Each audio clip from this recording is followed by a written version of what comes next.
All right, we're with Jim Kalajian, and I think I got that name right. And he's with Mud, Sweat, and Beers. He's the director, and it's been going on for 11 years.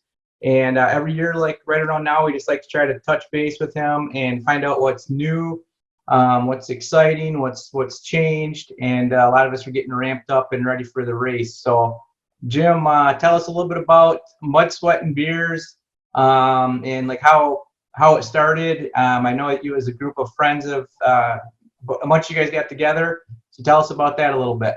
Sure, Mark. Thanks. A group of us together, we did kind of couples rides once a week from our neighborhood here and went out into the Vasa state land where the Vasa is and rode, an hour, came back, had some beers and some food, and did that for a number of years. And somebody had the bright idea to name our group the Mud, Sweat, and Beers Mountain Bike Team.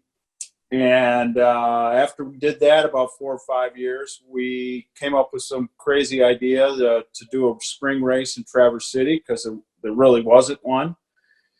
And got a lot of help from Steve Brown and Iceman, his organization, and put it together. It took about this time, 11 years ago, we decided to do this and threw a website up and see if anybody would register. And before we knew it, we had 400 or 500 people, and we got a little nervous because we didn't really know what we were doing. So we kind of capped the race to kind of control it, and that's how it started. So just a handful of us now really involved from a management perspective, a leadership perspective, a co-director I work with, and my wife, and then the rest is teams that have been with us for many years that do a lot of the volunteering, and Mount Holiday, of course.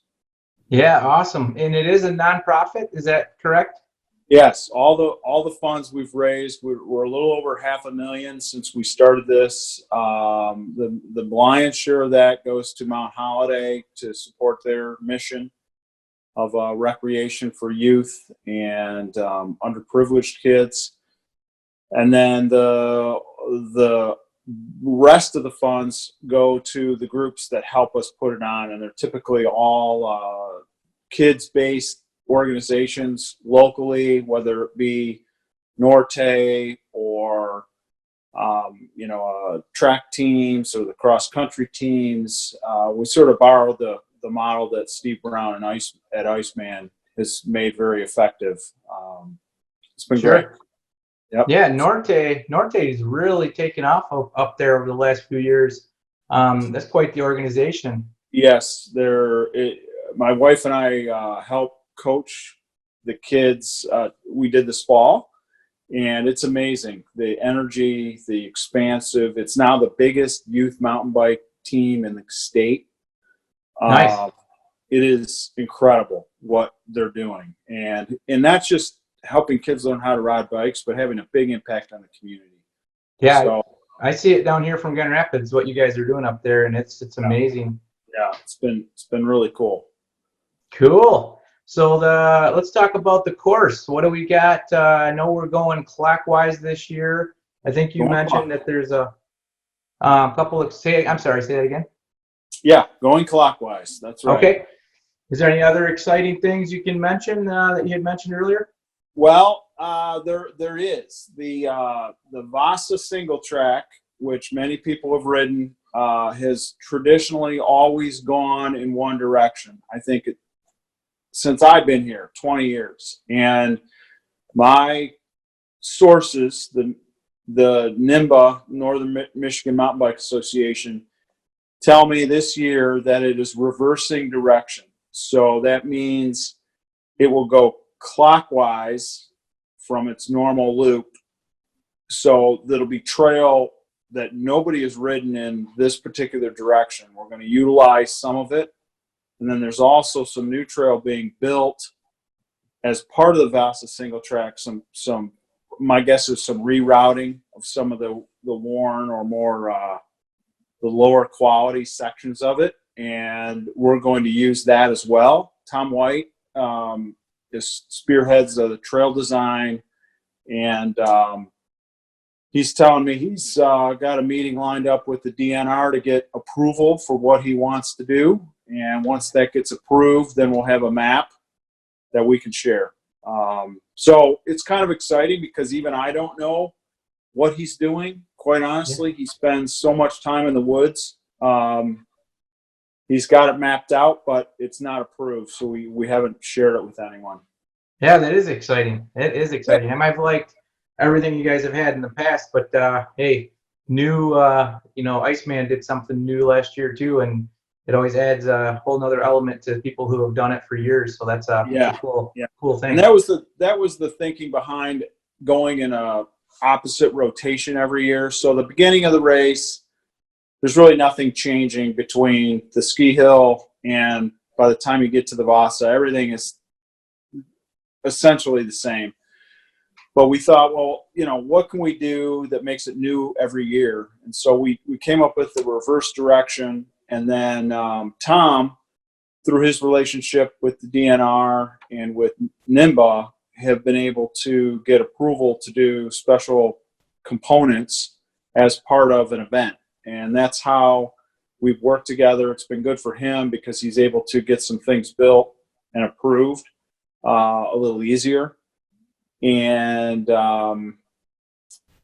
he also, we try and also make changes to the course just to make it better. So the last year there was, some discussion about, hey, you need to create some more passing opportunities. So everything he's doing this year is making sure that those opportunities are there. Because we all love to ride single track, but not necessarily with 500 people. So right, yeah, that's good to hear. That's good to hear because I don't have, much of anything bad to say, but that would be, I guess, the only thing is, I always joke with my buddies who got to take off in the earlier waves and then say, hey, I'm in the Clydesdale class. I had traffic and it's just my excuse, but Exactly. Trail was clogged up at the juncture. So we're trying to continue to do the best we can, make continuous improvements. Tom really goes to bed and wakes up thinking about this stuff. I can't imagine a better person to worry about a race course as a guy who builds trails, is a competitive guy. He's fast, and we kind of keep it very clear to him also that, our race is about the sport class, that if we don't get that right, we don't have a race. The elite guys figure out that, they can ride anything. And it's really the people who do a couple races a year. This is exercise. This is camaraderie. That's the bell curve. And we pay attention to that. Sure. That's good. Yeah. Just Cody Silvis was just saying that about Iceman too. So that's definitely a good trend to follow and like what they're doing there. And that's that, like you say, that's the 80% of the riders. So for sure. 90% of the riders. Yeah. We all like to watch that 10%, but right. Yeah. I mean, they're awesome, but they're not the ones who pay the bills, really. Sure. And make our race what it is. So cool. So let's talk about this a little bit. By the time this gets aired, and by the time and if we post it a couple times, this might not be super accurate, but as of right now, there's entries left. There are. Yeah, there's a little under 300 entries, so high 200s. Last I checked today, and we had 20 over the weekend, and by the end of today, another 4 or 5. So they're kind of coming in pretty consistently now. And generally what happens is it goes fairly slow until right about now. And then people start figuring out that they're going to get squeezed out. So it closes quick once the word gets out, they're running out of spots. Yep. I love your posts with the big numbers on them. Even though I'm already registered, I'm like, it's a little urgency for me too.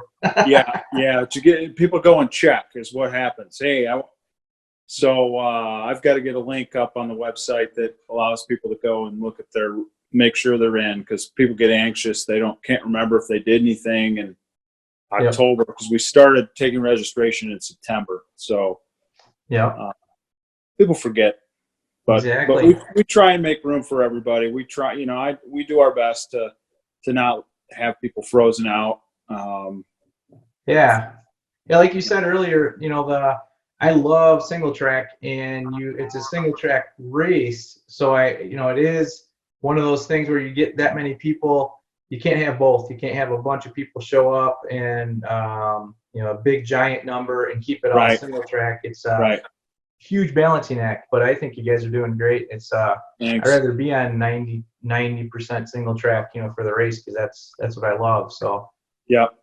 I think Yep. that's the draw for sure. Well, and that's cool. what we try and do. We try and keep it the course like what we like to ride, and we figure if we like it and can do it, then it's probably going to work out fine. And that's another reason why we cap it at 900 is we get more people. You just can't do it. Yep. I hear ya.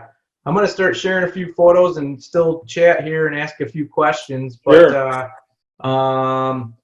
let's talk a little bit about the different classes that you guys have.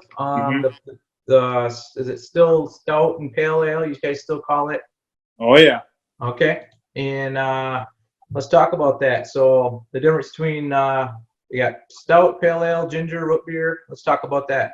Right, sure. Stout is the longest race and the toughest. Usually it's right around low 20s in terms of mileage, so 21, 22, 23. Once in a while it's crept up to close to 25, but it's generally in that ballpark. And the Pale Ale is a little easier. It's about half as long. We tend to try and really take a lot of the hills out and, keep it wide enough with very, very interspersed and a lot less single track. It just tends to be a beginner rider or folks who are just totally out of shape, perhaps from the winter, and they want to participate, but they don't see themselves riding 20 miles. Right. So then the root beer and the ginger ale are really geared toward the kids. The ginger ale is about a mile. It's probably the hardest mile that any junior race is going to have, just because there's so much elevation change close to Mount Holiday. It's obviously a ski hill. So unfortunately, we've never been able to figure out a way to make that much easier. So we're really cautious and tell parents, yeah, it sounds like just a mile, but it's not the snow cone. Right. It just isn't. And I've seen too many kids crying coming through because mom and dad thought a mile is nothing. So the root beer is just the easiest. It's maybe a half a mile, quarter mile. As you can see, there's kids who do it on Strider bikes, training wheels. And it's the highlight of the year for us, for sure, because it's just, kids just want to ride their bike, and they want to go through that mud. And the best are the kids that go through it going out, through it coming back, and then just keep circling back around. Yeah. It's the pure joy of cycling. It's a blast to watch. Like, obviously the infield there with the beer tent and everything is, fun, and you're cheering on your buddies, and, it's, loud and fun. And then all of a sudden the kids start, and then, oh my gosh, everybody's lining the fences, everybody's cheering on, the ginger ales and the root beers, and a lot of our team members, their kids enter, and so we go over and support them, and they're always smiling from ear to ear. So it definitely is, and the timing of it's great too, where all the adults got to already get their thing out of the way so they can help the kids get ready and walk them over to the start line. In the venue of being able to see them leave and see them come in, that's really cool feature too. So you guys do great on that. Thanks. Yeah, that's worked out. And You know, again, that just comes from our race experience with our kids. You know, a lot of times they're at the same time. And if you want to ride your race, you can't really be there for your children. And we tried to figure out a way for parents to be around and be involved and be encouraging. And, you know, I love it when there's always a parent or two who's got to run through that mud pit so their kid doesn't fall over in it. And they always kind of hesitate, like, dude, do I really want to do this? And the peer pressure to, you know, stand up and get your shoes dirty, and it's awesome. So yeah, we love it. We are on the drawing board this year is a new fun event that we're looking at doing, which is an adult strider race. Nice. So You did, yes, you did start to mention that. Yeah, we're figuring out what we're going to do, how we're going to do it. It may be heats, kind of qualifying heats. We're working on figuring out where we're going to get these bikes, and try and line up 5 or 6 of them and see what happens when we see if adults can go around that little root beer course without pedals. Well, I got a question. Is this after 2 or 3 hours of drinking, or when is this going to? It could be. That's the other question is, when are we going to do it? Before or after the kids? So I think let the beers flow for a while and then do it. That's what I think. I think that's probably it kind of makes sense. You know, it just sort of all goes together. So yeah, it'll be incentive for people to stick around too if they get a crack at it. We haven't figured it out yet. Well, you know, ideally what we'd like to get is some bikes donated that we can then turn over to Norte for their program. So that's kind of the goal. If anybody's got a good connection with Strider, just our initial approach, they didn't agree to help us out with that. So we're looking for a way to make that happen without too much of an investment in equipment. You know what my initial thought is, just some old garage sale BMX bikes with the cranks taken out. Take the cranks out. Yeah, we may end up there. That's sort of our fallback. But yeah, okay. Exactly. Yep. Mark Goldfeld, who is on the Mount Holiday board, is running that part of the race. Awesome. Yeah, here's a couple shots here of the I'll back up to this one. This one's kind of cool. This is the start for you guys that haven't raced it yet. You're starting on all these different waves.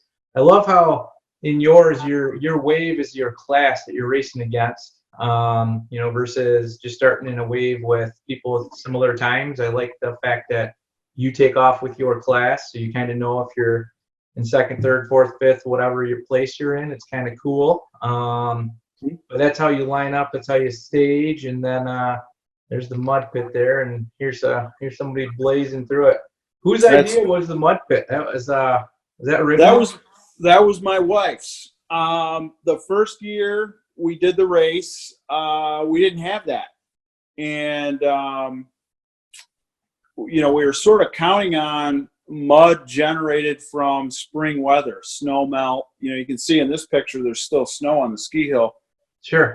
What we didn't count on was the absorption of all the sand, absorbing all the water, and we've always thought about the end. We didn't want to make it a complete sufferfest for the end. What we wanted to do was leave people with the impression, last thing in their mind is, what a fun finish. So it's 99% of it's downhill. We're trying to figure out how to get views of the bay involved, but it's difficult without sending people uphill. So it's a run down the hill, and then we got to the bottom, and my wife said, maybe we ought to build a mud pit. Let's just make sure there is mud. And so it's been the signature of the event. People have loved it. We've had, awesome. I like it when I think I got a picture coming up here. I mean, you always hope they're okay, but you gotta love when this happens. Oh yeah, yeah. I mean, exactly. We've changed the line coming in. There's been a couple years where you almost had to crank a turn right after it, and so we're really concerned about safety of the rider. It is entertaining, but you obviously hope nobody gets hurt, and it's generally speaking, it's always a function of people just too much speed, and it's usually a little less experienced rider who's carrying way too much speed that they can control. It's almost like a skier who's having a great time coming down the hill and they really aren't in control. Right.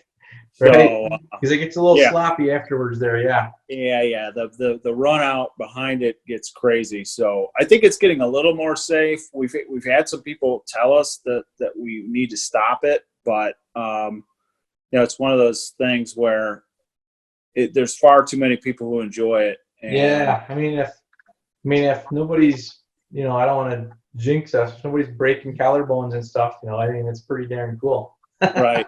Yeah, we've had a couple tacoed wheels, but that's why we have an alternative route around it as well. So you can always go around it.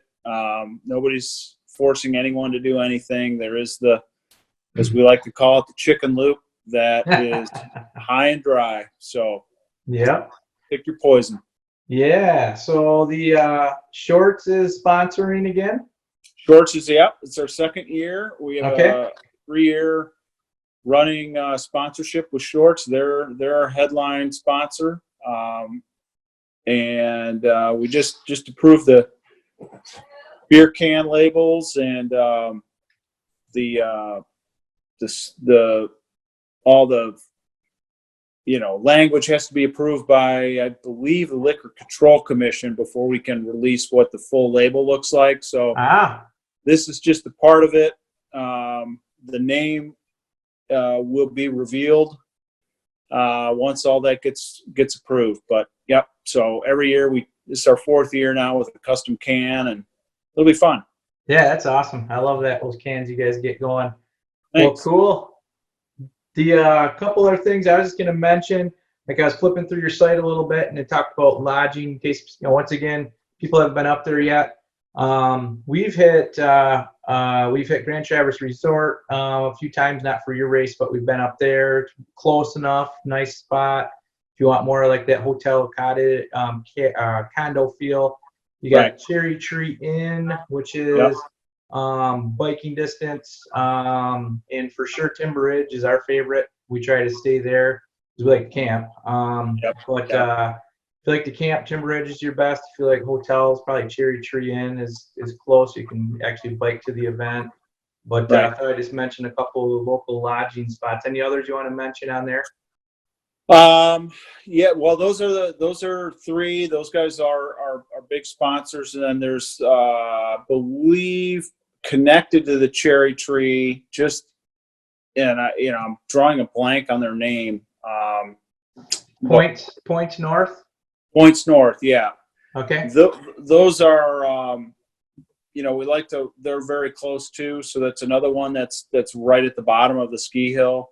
But I would look at those 4 places for sure. They're big longtime sponsors of Mount Holiday. Gordon at Timber Ridge does a great job. He's has helped us every single year with fencing, and we like to make sure that people are aware of Timber Ridge. Yep, and for racers, it's a 4-mile. I think it's about a 4-mile, and 2 of it's uphill, or about 1 of it's uphill. So it's a nice little warm up right before your race if you time it right and get a little warm up in. But so that works good for us. So that's where we're going to be at this year again. Yeah, it is a great spot. It is rideable for sure. Even not so much the resort yet. Eventually they'll have trail. The local trail group is working on building more and more trail, but the other 3 places are for sure rideable up the hill.